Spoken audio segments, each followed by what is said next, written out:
दिन नहीं बल्कि 200 साल तक यहाँ जो है वो तमाम हिंदू मुसलमानों को गुलाम बना कर रखा है। और इसके पीछे बहुत सारी जो है एक नहीं तीन जंगें हुई हैं, लेकिन उस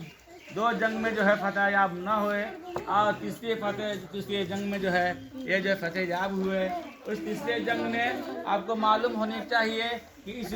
हिंदुस्तान की धरती पर हर किसी ने पहला आवाज़ उठाया है कि ये देश आज़ाद, ये देश जो है गुलाम हो चुका है। जबकि अंग्रेज़ों ने ये खुलकर जब हजरत टीपू सुल्तान रहमतुल्लाह अलैह को शहीद कर दिया गया और सबसे ज़्यादा अगर ख़तरा, सबसे ज़्यादा अगर अंग्रेज़ों को परेशानी थी वो टीपू सुल्तान रहमतुल्लाह अलैह से थे। हज़रत टीपू सुल्तान रहमतुल्लाह अलैह को भी जो शहीद किया गया उसमें भी अपनों का ही हाथ है, जो अमीर सादिक के नाम से जाना जाता है। उन्होंने ये दगा किया और अंग्रेज़ ने उसको कुछ जो है लालच देकर और उसे जो है टीपू सुल्तान रहमतुल्लाह अलैह को जो है शहीद किया गया। जब टीपू सुल्तान रहमतुल्लाह अलैह को शहीद कर दिया गया तो ये अंग्रेज़ ने हज़रत टीपू सुल्तान रहमतुल्लाह अलैह के जिस्म पर चढ़कर ये ऐलान किया कि आज से हिंदुस्तान हमारा है, क्योंकि उससे पहले उनकी ये हिम्मत नहीं थी कि ये जो हिंदुस्तान पर वो काबिज कर सके, क्योंकि वो बहादुर और वो उनको अल्लाह ने जो है नवाजा था कि दोनों हाथ से वो तलवार चलाने वाले थे और अच्छे बड़े से बड़े जंग को जो उन्होंने जो है यहाँ तक के हिंदुस्तान में अंग्रेज़ों के साथ 3 मरतबा जो है हज़रत टीपू सुल्तान रहमतुल्लाह अलैह ने जंग लड़ी है और तीनों में उन्होंने फतह याबी की है। तो ये जो कांटा था टीपू सुल्तान रहमतुल्लाह अलैह की वजह से जो है तमाम अंग्रेज डरता था कि इससे जो है लड़ना हमारा काम नहीं है। लेकिन जब उनको जो है अपनों ने दगाबाजी करके जब उनको शहीद करा दिया गया तब चल के जो उन्होंने जो है ये ऐलान कर दिया कि आज से जो है ये हिंदुस्तान हमारा है। उसके कुछ अरसों के बाद जो है ये जो है अंग्रेज़ों ने ये बर्दाश्ता कह दिया कि ये जो है ये दुनिया खल्क़ खुदा का है और हुकूमत बादशाह सलामत की है और आज से जो है हमारे ये दुनिया हुकूमत जो है यहाँ कानून जो चलेगा वो हमारे ईस्ट इंडिया कंपनी का चलेगा। इस हिसाब से उन्होंने जो है जब ऐलान किया तो इस ऐलान पर कोई भी आदमी ने जवाब नहीं दिया। जवाब के तमाम जो पूरे हिंदुस्तान खामोश थे, लेकिन उसके पर जो है तो सबसे पहला आवाज़ उठाया और सबसे पहले ऐलान किया कि ये देश जो है जो गुलाम हो चुका है, इस देश को जो है गुलाम कर दिया गया है, लिहाजा हिंदू मुस्लिम ये मिलकर जो है ये इसकी लड़ाई लड़ी जाए कि ताकि इसके पंजे से हमें छुटकारा मिले और हमें आज़ादी मिले। मेरे दोस्तों बुजुर्गों, ये सबसे पहले ऐलान करने वाले शाह अब्दुल अजीज रहमतुल्लाह अलैह थे, जिन्होंने जो है अपने मदरसे के अंदर में ये ऐलान कर दिया कि आज से हमारा मुल्क हिंदुस्तान ये जो है गुलाम हो चुका हुआ है, इसलिए अब इसके लिए जो है लड़ाई जो है जंग किया जाए और तमाम मुसलमानों को जो है ये फतवा दिया गया कि आपसे जो है ये जंग करना और अंग्रेजों के पंजे से छुटकारा पाना जो है ये अब जो है तमाम मुसलमानों पर जो है ये फर्ज हो गया, इसलिए अब जंग की तैयारी किया जाए। दोस्तों बुजुर्गों, जब हजरत अब्दुल अजीज रहमतुल्लाह अलैह ये जंग की तैयारी कर रहे हैं, उधर जो है अंग्रेजों ने उनके सजा की तैयारी कर रहे हैं। यहाँ तक अंग्रेजों ने हजरत अब्दुल अजीज रहमतुल्लाह अलैह को जो है उन्होंने जो है पकड़ कर उनको जो जेल खाने में डाल दिया गया, उनको जो है छिपकली की लीप डाल दी गई, जिससे जो है उसके पूरे जिस्म जो है बरस के बीमारी में मुब्तला हो गए। मेरे दोस्त बुजुर्गों, इसी असना में हजरत शाह अब्दुल अजीज रहमतुल्लाह अलैह ने ये जो है अपने मुरीदों को बुलाया, उसमें सैयद मोहम्मद रहमतुल्लाह अलैह और सैयद हजरत मौलाना इस्माइल रहमतुल्लाह अलैह, इनको बुलाया गया और उनसे ये बैत लिया गया कि ये जो है हिंदुस्तान को जो है आज़ाद करना हमारा फ़र्ज है और तुम लोगों का काम है कि पूरे हिंदुस्तान में चलकर जो है ऐलान करो और सबको इकट्ठा करो कि ताकि जो है ये इस देश के लिए जो है लड़ाई लड़ी जाए। मेरे दोस्तों बुजुर्गों, उनको जो है जब पंजाब के अंदर में जाते हैं वहाँ उनकी लड़ाई होती है। एक बार तवील का वाक़या है, ये वाक़या को इंशाल्लाह 15 अगस्त के अंदर जो है तफसीली बयान करेंगे। उसके बाद वहाँ उनको शहीद कर दिया जाता है। फिर उसके बाद से जो है तमाम उलमाए किराम की एक मीटिंग होती है और उस मीटिंग में जो है बात रखी जाती है कि ऐसा है कि इस देश को तो आज़ाद करना है, इस देश को आज़ाद करने के लिए कैसे हमें जो है कौन सा काम करना पड़ेगा, कौन सा रास्ता तैयार करना पड़ेगा। तो मेरे दोस्तों को शाह अब्दुल अजीज रहमतुल्लाह अलैह ने कहा कि इससे पहले अमीर चुना जाए, और वो अमीर कौन, शाह महाजिर मक्की रहमतुल्लाह अलैह, उनको जैसे इमदादुल्लाह साहब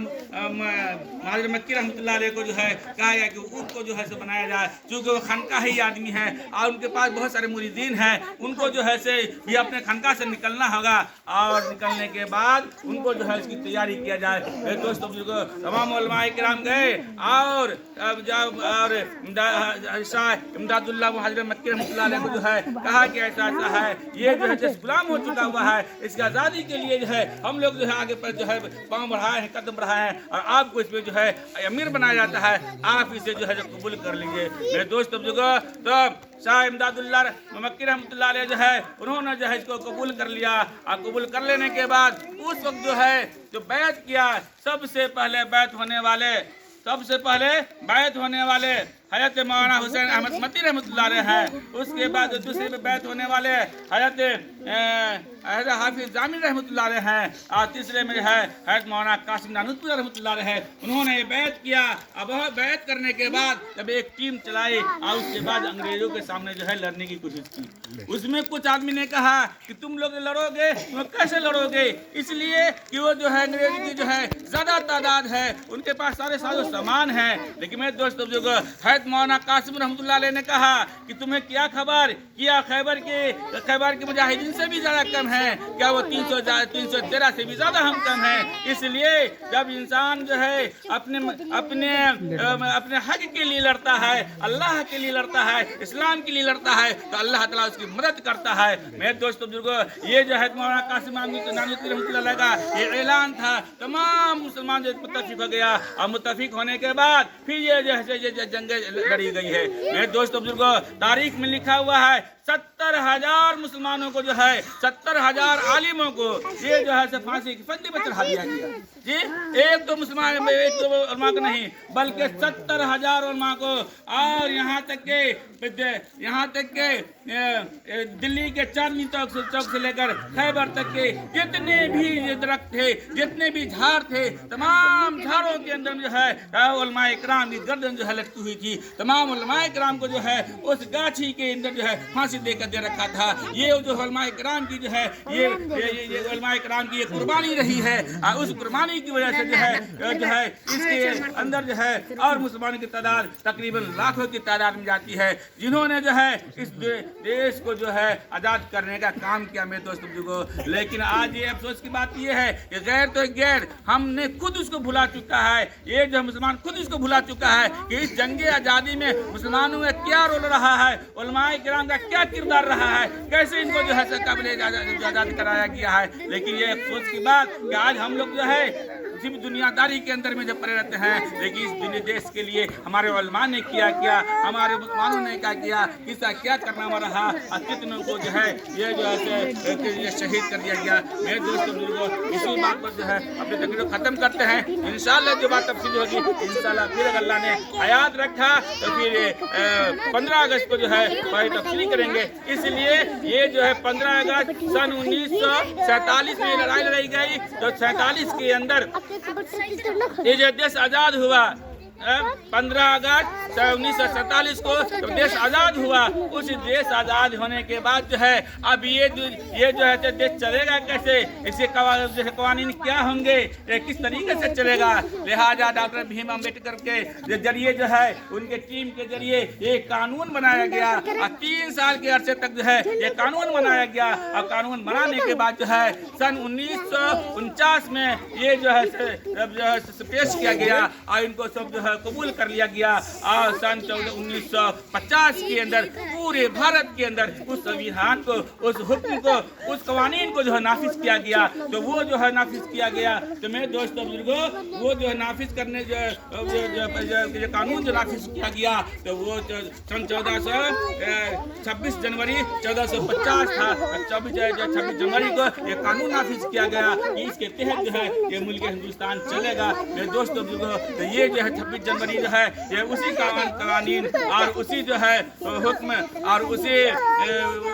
कानून को जो है नाफिज किया गया, इस इतिहास को किया गया कि इस इतिहास के जरिए, इस कवानीन के जरिए है ये जो हिंदुस्तान चलेगा। तो वो जो है वो जो नाफिज हुआ वो 26 जनवरी को हुआ। उसी 26 जनवरी के जो है ये झंडा फहराया जाता है। उस दिन की यादगार है कि ये 26 जनवरी, इसमें जो है पूरे भारत के अंदर में किस सिस्टम से ये जो है हिंदुस्तान चलेगा, कौन से कानून से चलेगा, वो कानून नाफिज हुआ। उस कानून नाफिज होने की वजह से जो है ये 26 जनवरी को मनाया जाता है।